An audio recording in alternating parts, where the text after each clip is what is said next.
There was nothing down here saying it's a restricted area. What do you want? I was taking some pictures and stuff. I'm making a little video of the area. Local force. That sort of stuff. Purpose? Pardon? For what purpose? With public interest. To go where? Pardon? To go where? Well, for public. You're quite clearly filming us at the moment. Yes, yeah. I film any interaction. Have you two police officers, are you? Yes. Have you got your warrant cards with you there, since you're not in uniform? Pardon? I'm walking out of a police building, aren't I? So Yeah, but you're obviously doing a stop and account with me, so I'd like... But you are, you're asking what I'm doing, which is by definition a stop and account. You're asking what I'm doing in an area, that's a stop and account. So if you're engaging in a policing activity, I'd like to know your warrant card, otherwise I'm just going to disengage from you and carry on with my business. Okay. Alright then. Alright, refusal to identify. So I'm just going to get your picture so I can report you to your Chief Constable. Okay. Cool. This incident represents a clear violation of the College of Policing's Code of Ethics. The guidance is unambiguous. When officers interact with members of the public in the course of their duties, they must provide their name and collar number. This requirement is neither optional nor a matter of courtesy. It is a fundamental safeguard intended to promote transparency, accountability, and public trust. Without proper identification, members of the public have no reliable way to know who they are dealing with or to hold an officer accountable if misconduct occurs. Alright. Not bad, how are you? How's it going? What are you up to? Just, as you see, just taking some pictures out of your cars and out there. Oh, okay. That's all. Yeah. And you are, sorry? Police officer. And your collar number? Are you an auditor, or are you... And your collar number, please? I have to give you my collar number. It's my identification just on my shoulder there. And then if I can't read, it's not your policy to identify for members of the public? I don't need to. No, it's not identified. When asked to identify himself, the officer claimed that merely pointing to his collar number was sufficient and that no further explanation was required. That position is deeply flawed. If the number is small, obscured, poorly lit, or simply not visible from where a person is standing, the gesture is meaningless. Officers are expected to clearly confirm their identity verbally. Saying their name and collar number is not a box-ticking exercise, it is a vital safeguard. Verbal identification promotes transparency, reassures the public, and provides the information needed to question, report, or follow up on an encounter. Without it, meaningful accountability collapses. Does this cause issues, or you just have to No, try? I'm just here to take pictures and that's all. As I said, I've just noticed as I was walking down to take pictures, your colleague's window was open, I could see the screen, made them aware of it. Okay, have they sorted that? Yeah, they closed the window, fine. Yeah, it's so simple as that. Cool. Okay, I'm sure we're not here to cause you a problem. I'm sure you're not here to cause a problem. We're just, You know, your colleagues not in uniform refuse to identify while engaging in a policing activity. Not fantastic, is it? It's against policy. You are required to identify. You're engaging in a stop and account. You are required to identify. Because if I have any complaints, how am I supposed to make that complaint if you haven't kept yourself to the accountability standards that the force requires? So, you know, again, you refuse to identify properly because, again, you don't know that I can read, so you're refusing to identify properly.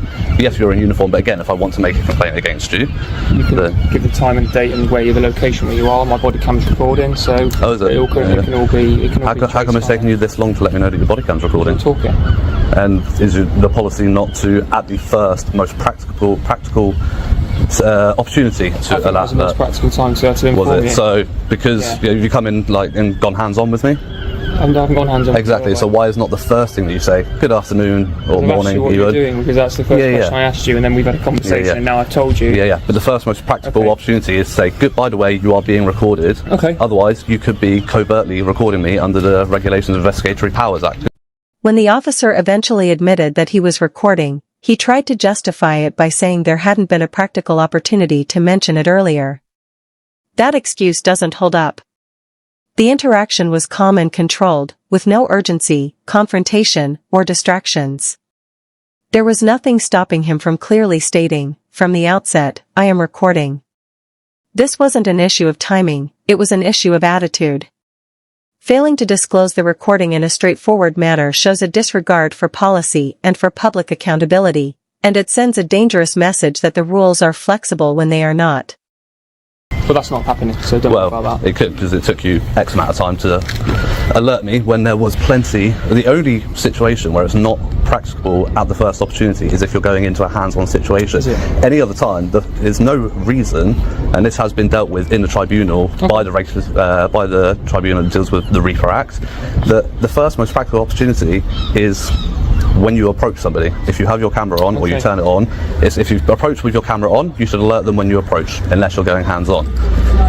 If you turn it on whilst engaging in a conversation, you should turn it on, and then once it's recording, so it's stated on the camera, by the way, you are being recorded for my safety and your safety, blah, blah, blah. You have the right to do it, same way that I have the right to do it. It's not a problem. It's the notification that's the problem. Okay. You know? I've notified you at a time that I think is practical, so I've done that, so it's fine. Okay, you can justify that to a tribunal. It's fine, no worries. So what are you So you're going to try to identify yourself properly yet? No, I'm happy. You're happy, yeah? Yeah. Would you like to identify yourself, or would you like a complaint as well, sir? So, can I ask you a question? Before my colleague steps in, just can I? So my name is PC2376. Thank you. So that's how it's done. Thank you. My colleague there was obviously made aware that the window was open. Yeah. And he's got concerns because of data protection and that you might have recorded something on your phone from the screens. If there is anything, I'm not sure if there is or not. If anything is captured on there, that will be evidence for me to report that to the Information Commissioner's office, because obviously the onus of data protection is on the organisation, not on whoever sees that information. You don't expect someone to stick their head through the window. I didn't stick my head through it. I didn't stick. At that point, another officer attempted to shift the blame onto the auditor, claiming he shouldn't have been leaning through the window or filming visible information. That argument ignores the legal reality. Under the Data Protection Act, the responsibility to protect personal and sensitive data rests with the organization that controls it, not with a member of the public who merely observes what has been left on display. If confidential material is visible to passers-by, that constitutes a data breach. Full stop. The issue is not the camera. It is the police's failure to properly secure their information and systems. I saw it from a public because place. somebody else's information, this is a secure site. Well, I understand that. it's not as secure as we'd like. Well, no, it to exactly. be. It's not secure at all, is it? Really? No. We are trying to work on that, but unfortunately, you have to do with what you've got to that. Even a bit of signage saying no unauthorised access beyond this point would go a long way, because I do respect signs like that. No, okay. But I did have a look around, and there is nothing there. I will genuinely take that to the senior leadership team, because Fantastic. I think that is fair enough. Yeah, absolutely. They are trying to redo everything. Okay. Financially, we have to wait until the budget. That's right. It's quite a small town, isn't it? Lower priority. You know I get it. Yeah. We get shoved right to the bottom type of thing. We're right on the borders, between different forces and that.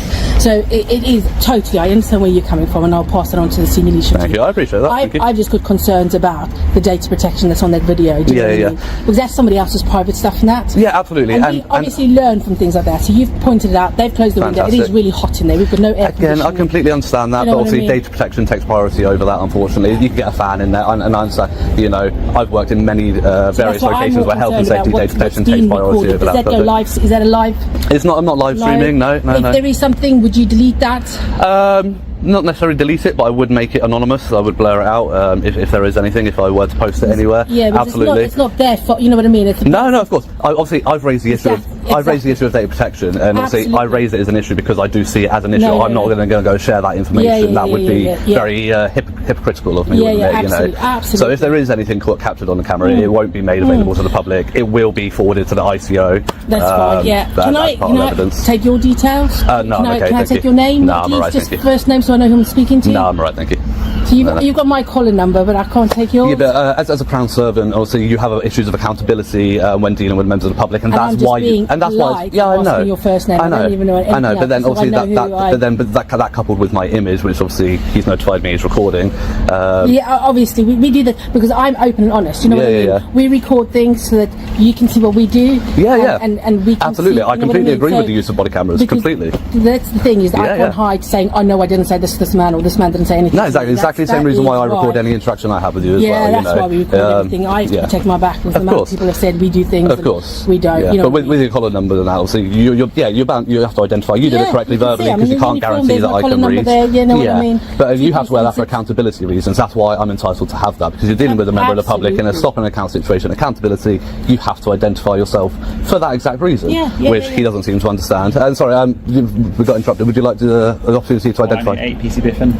Sorry, PC Biffin. And your collar number, please? 4988. 4988. There you go. Thank you. Would you like another opportunity? No, I'm fine. No, you're fine. Okay, so you're just going to be an absolute idiot. Notably, the other officers at the scene had no difficulty identifying themselves. When asked, they provided their names and caller numbers without hesitation, professional, clear, and unproblematic.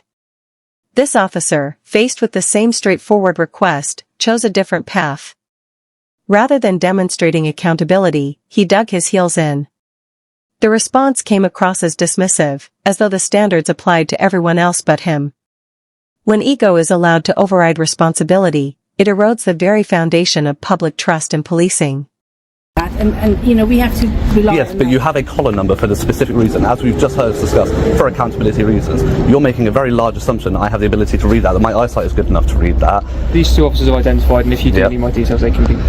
Okay, that's still, again, that's not your policy, Okay, so that's fine. I'll make a complaint to your Okay, Chief not a Constable, problem that's at all. not a problem. Not a problem. Actually, I'll probably go straight through the IOPC, because otherwise it goes to your Yeah, local PSD and gets kicked down and disregarded. That's not a problem at all. If you no do that, worries. that's absolutely Just get a fine. nice picture of your face as well, so I can just make sure that goes to the right person. Yeah, no problem. Is there anything else I can help Lovely. you with today, sir? No, I said, you know, obviously, I've made the issue of that window, and I've made that aware. Which I'm literally going to go speak to my... Moments like these underline an important truth. It's not always the dramatic incidents that matter most, it's the routine, everyday interactions where professionalism is either upheld or quietly abandoned. When officers dismiss basic obligations, deflect responsibility, or treat clear rules as optional, that's where public trust starts to fray. Accountability isn't measured only by how someone responds in a crisis. It's shown in whether the rules are followed consistently, even when the situation seems minor. That consistency is the real test of integrity. I'd be interested to hear your thoughts on this one, share them in the comments.